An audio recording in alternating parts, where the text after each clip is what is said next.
Uma coisa que o advogado tem uma dificuldade absurda é consulta, cobrar consulta, né? Muitos clientes não concordam com isso porque a grande parte dos advogados não cobra consulta. Então é importante o advogado ele reconhecer. Agora, o que a gente oferece é diferente. Não se consegue manter esse tipo de ação com esse valor. Vamos continuar fazendo o nosso trabalho. 2 anos depois, esse advogado fugiu do prédio escondido porque estava sendo ameaçado de morte, porque de fato ele não conseguia manter o que ele prometeu. Qual a principal característica para se contratar um advogado? Eu diria caráter. Caráter, tá? Tem um provérbio carioca que diz o seguinte: se o malandro soubesse as vantagens de ser honesto, ele seria honesto só de malandragem. Como que eu posso desenvolver um plano de carreira a longo prazo? Ô, doutora, eu vejo muita gente aí, sabe, um dos motivos pelo qual eu comecei realmente a lidar com a real possibilidade de lançar nossa mentoria, o nosso programa de aceleração de resultados, ou o nome. É questão financeira mesmo. O retorno financeiro é rápido? Doutora, depende, você sabe disso. Uma ação você pode ganhar 1 milhão rapidamente. Por exemplo, existem ações aí indenizatórias brutais, mas a construção de uma carreira, tá? E aí vai entrar naquela questão dos tipos de honorário que você trabalha. O honorário, por exemplo, é muito importante. O nosso escritório, por exemplo, ele está alicerçado em cima de clientes mensais. Então, é importante o advogado, no início, se ele identificar uma micro, pequena, média empresa que possa pagar mensalmente, é muito interessante, porque aquilo ali vai fazendo uma espécie de receita recorrente, tá? Agora, obviamente, tem os honorários, né? Os honorários daquelas ações clássicas, né?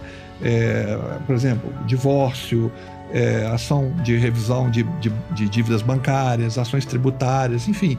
Mas eu não sou especialista nisso. Entra novamente essa questão de você estar ligada a pessoas. Existem, por exemplo, né, uma coisa que eu chego às vezes e falo com os advogados do escritório, ou às vezes com um advogado de fora, eu falo a expressão direito tributário, é como se eu tivesse assustado a pessoa. Nossa, direito tributário é muito complicado, entendeu? Não, o direito tributário é direito, igual todos os ramos do direito. Mas ele tem uma carga mais pesada, é mais complexo. Não, ele é todo baseado na Constituição, ele é constitucional, ele é codificado, ele está no código.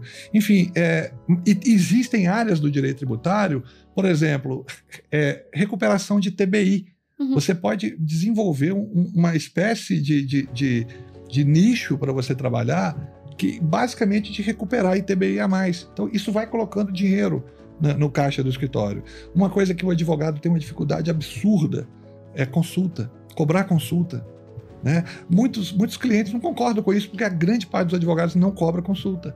Então, é importante o advogado ele reconhecer. Agora, obviamente, né, nada de arrogância, né? À medida que você for ganhando autoridade na sua profissão, você vai aumentando o valor da sua consulta, né? Por exemplo, você tem pareceres jurídicos hoje aí de juristas que são 25, 50, 100, 500, 1.000, 1 milhão. Então, mas você vai construir isso. Mas entra também na questão da concorrência. Como que vence uma concorrência? Doutora, eu respondo isso de uma maneira muito simples. Você não concorre com seus colegas, contra seus colegas. Você concorre contra si mesmo. Entendeu? Pode parecer meio papo coaching, mas se você mostrar para o cliente, Maiana, e aí eu vou recuperar a conversa que a gente teve. Se você olhar nos olhos do cliente, tá? Virar para o cliente e dizer o seguinte, depois de escutar o cliente falar assim, eu tenho como te ajudar. Entendeu? Eu já tive advogado que chegou lá no meu prédio oferecendo por R$800 um serviço que o nosso escritório cobrava R$12.000. E aí os 2 advogados do escritório, os 2 sócios na época, né, deram um pulo dessa altura, nós vamos ter que baixar o nosso preço. Eu falei, você está ficando louco, vocês estão ficando loucos, nós não podemos fazer isso, entendeu? O que a gente oferece é diferente. Não se consegue manter esse tipo de ação com esse valor. Vamos continuar fazendo o nosso trabalho. 2 anos depois, esse advogado fugiu do prédio escondido porque estava sendo ameaçado de morte, porque de fato ele não conseguia manter o que ele prometeu. Vamos lá, doutora, concorrência. Tem um livro que muita gente cita, mas pouca gente entendeu esse livro, chama Estratégia do Oceano Azul. Tá? O Oceano Azul é o seguinte, se você se dedicar à sua profissão, se você estudar pra caramba, tá? Você não tem concorrência, ok? Ah, mas tem... Não, você não tem concorrência, tá? O mercado está aí para todo mundo, ok? Hoje, por exemplo, você sabe disso porque você participa dos processos, às vezes, seletivos, tem época que você opina, enfim. Hoje, se você virasse para mim e falasse assim, qual a principal característica para se contratar um advogado? Eu diria caráter. Caráter, tá? Tem um provérbio carioca que diz o seguinte: se o malandro soubesse as vantagens de ser honesto, ele seria honesto só de malandragem, entendeu? Então, foca no caráter, foca no impossível, a concorrência é muito menor. Quais as melhores práticas da gestão financeira para um escritório de sucesso? Doutora, gestão financeira, ela tem duas pontas. A primeira ponta é a gestão de custos. Você ter custos realmente bem ajustados, tá? Não desperdiçar, né?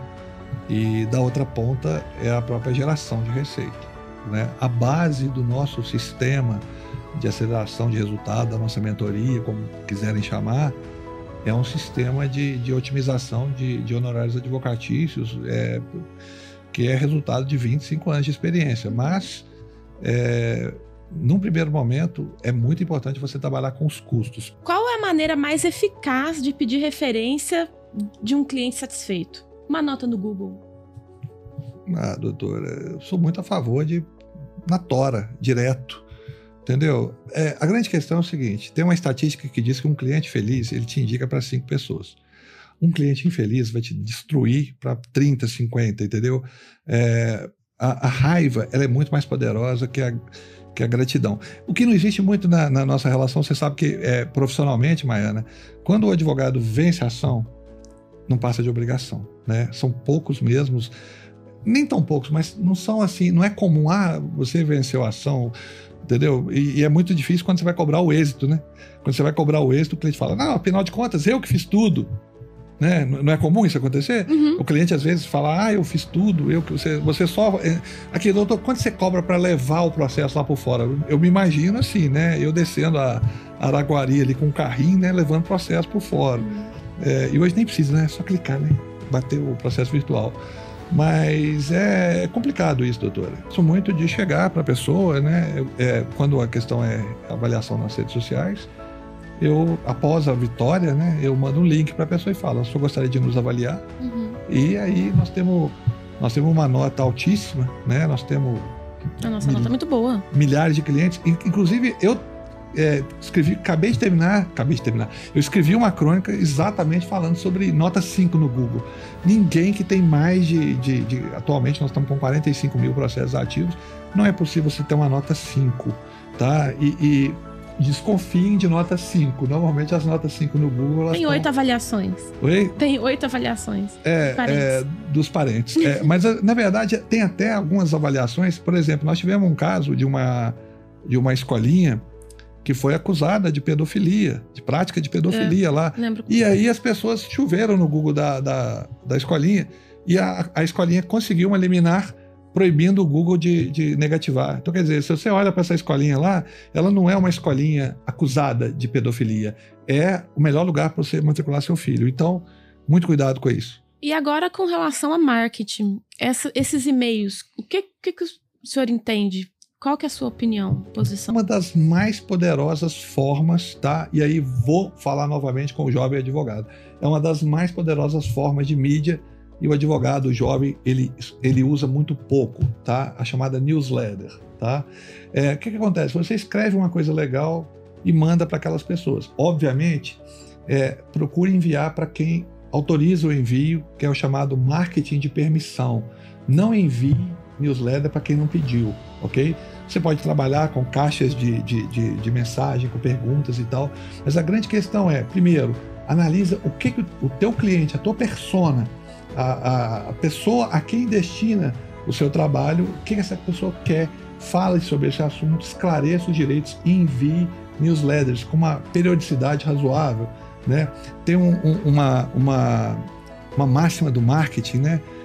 Porque igual eu fiz administração de empresa e a minha grande paixão além da administração financeira, que o fato de eu ter trabalhado no Banco do Brasil me colocou como, né, assim, eu tive que aprender muita matemática. O conhecimento perto de outro advogado bancário exatamente. anos na frente. Não, e não só por isso, Maiana, pelo tanto que eu estudei para entrar no Banco do Brasil, uma prova brutal, eu passei no meio de 500 mil de candidatos, mas assim, a questão lá dentro, você é muito treinado na matemática financeira, você faz curso de matemática financeira, e eu conheci, né, eu estou falando do sistema bancário, não do Banco do Brasil, é um lugar maravilhoso, que foi meu primeiro emprego e foi maravilhoso, mas eu conheci o monstro de dentro para fora, então eu sei, eu conheço as deficiências do monstro, os seus pontos fracos, ok?